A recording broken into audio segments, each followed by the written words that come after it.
Zachary Fruling, aka Cozy Azeroth here. I am working my way through an old programming book, 101 Programming Tips and Tricks for the Texas Instruments TI-99 4A Home Computer by Len Turner. I am going to read the brief program description, get into the classic 99 emulator, which emulates a TI-99 4A on a modern PC, get into TI Basic from there, type the program in, run it, see what we can learn from it, and see what we can make it do. Okay, this is program number 79, Daily Code. Need to have a secret code each day of the year? This software generates a list of code numbers. Of course, you can change the list every day if you wish. After a run, the computer awaits your press of any key to do another. This is a fairly short program, I think. Yeah, not quite one screen, so let's get into TI Basic. Press 1 for TI Basic, and let's start typing. Okay, here we are. 10 randomize. That ensures we get a fresh batch every time the program is run. Okay, 20. Call clear.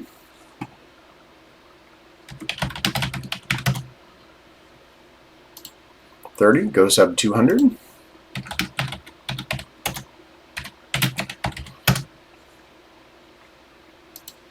40, print Sunday.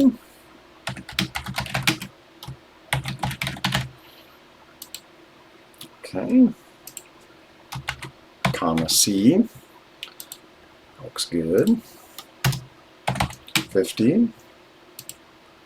Go sub 200.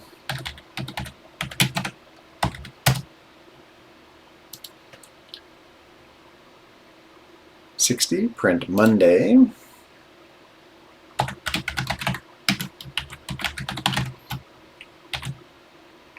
Comma C. 70, probably go sub 200, yeah.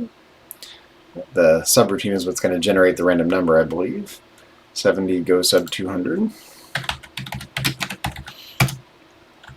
80, print Tuesday.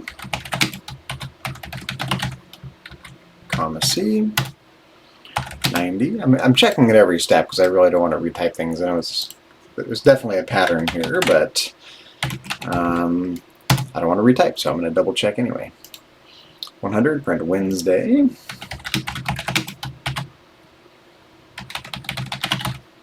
Comma C. 110, go sub 200. 20, print Thursday. Comma C. Oop, I just realized the typo I made there. Let's fix that. Print Thursday, comma C. There we go. I'm going to clear the screen and list out the programs to fix the typo. I want it to look nice on the screen here for everyone before I continue. That looks better. Okay, 130, go sub 200.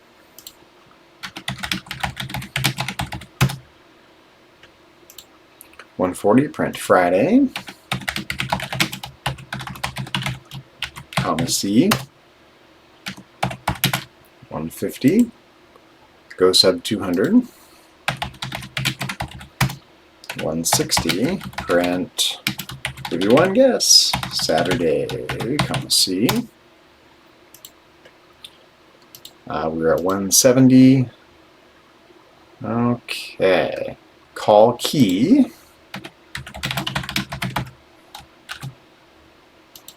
0, comma Z, comma X. 180. If X equals 0, then 170. This basically just keeps us in a holding pattern loop until a key is pressed. If nothing is pressed, then just loop back to 170. Only move on when a key is pressed. 190, go to 20. 200. C equals, here's our subroutine, C equals integer of 10,000 times R in D. 10,000 times R in D. 210. If C is less than 1,000,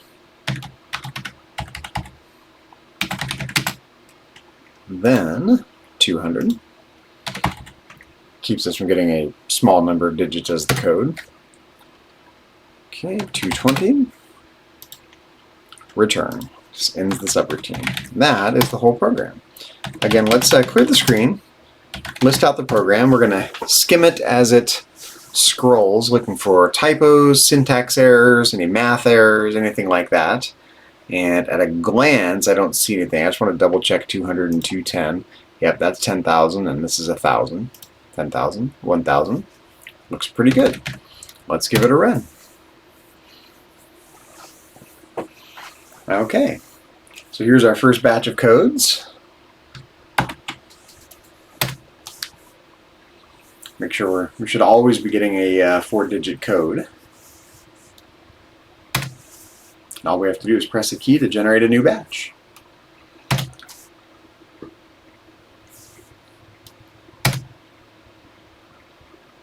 Nothing too fancy in this program. But because of the way the random number was generated, if it's less than 1,000, in other words, 3 digits instead of 4, it just gives you a new code. So you don't get any less than 1,000. You won't get any more than 9,999. So everything should be a 4-digit code because of the way the random number was generated. That's all this program does. So let me clear the screen, list it out one more time for posterity here. So basically, you can see we're constantly going to the subroutine, starting at line 200 to generate the random numbers. You can see the way this works on line 200. Basically, the integer 10,000, excuse me, times the random number, the integer of that, which will guarantee that we're less than 10,000. And then 210 says if we end up with something less than 1,000, 3 digits or less than 4 digits, 3 digits or fewer, then just generate a new one and ignore that one. Pretty straightforward program. That was program number 79, Daily Code, from the book 101 Programming Tips and Tricks for the Texas Instruments TI-99 4A home computer. If you're just tuning in, I see a couple people tuning in now. I'm working my way through all 101 programs in this old programming book, over 40 years old now. 101 Programming Tips and Tricks for the Texas Instruments TI-99 4A home computer. I used to have that book when I was a kid and take it to school and pour over these programs when I should have been concentrating on other things, and I'd go home and type them into my actual TI-99 4A. I'm using an emulator to make these videos, but I have an actual TI-99 4A on the shelf back there. In any case, if you happen to be watching this after the fact on my YouTube channel, be sure to check out the rest of my YouTube channel. You can find it under my real name, Zachary Fruling, or under my Twitch handle, Cozy Azeroth, which is a little tip of the hat to my favorite game, World of Warcraft. For lots of TI-99 4A content, retro programming, retro gaming, miscellaneous educational videos, and a wide variety of topics of interest to me, both professionally and personally. And if you happen to be watching this on Twitch, same thing, check out my YouTube channel. I appreciate it if you check out all my videos there. And likewise, if you're watching on Twitch, check out watching on YouTube, check out my Twitch channel under Cozy Azeroth. If you want to watch me stream videos like this, along with some World of Warcraft and some retro gaming, and participate in the chat if you happen to catch me streaming this live. In any case, I appreciate the enthusiasm for these retro TI-99 4A videos. This is a retro computer that is near and dear to my heart. I had one when I was a little kid, and I've never stopped finding it interesting. So I'm having fun taking a trip down memory lane doing these old type-in programs. But I appreciate the enthusiasm, appreciate the likes, follows, and especially subscriptions, which help me out greatly in these challenging and troubling and, frankly, disturbing financial times. So really appreciate anything people do to help me out. I hope everyone's having a good evening, and I'll be back soon, probably in a little while with the next video in this series. I'm going to be starting and stopping the stream a bit because between videos I need to get these videos uploaded to YouTube and then get set up for the next one. So stay tuned if you want to catch another one of these live. I'll be back in 5, 10, 15 minutes, somewhere in there. And if you're catching this on YouTube, check out all the videos in the series, all 78 prior to this one, and the ones remaining in the very, very near future. Thank you very much, and I'll catch you in the next video.